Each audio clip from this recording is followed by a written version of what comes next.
दोस्तों नमस्कार, सत श्री अकाल, आदाब।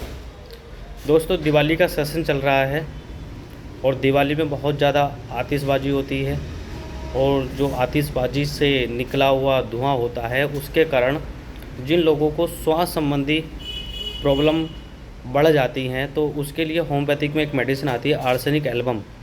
आर्सेनिक एल्बम को कौन सी पोटेंसी में लेना है दोस्तों? आर्सेनिक एल्बम की आपको 30 पोटेंसी लेनी है और इसको लेना कैसे है?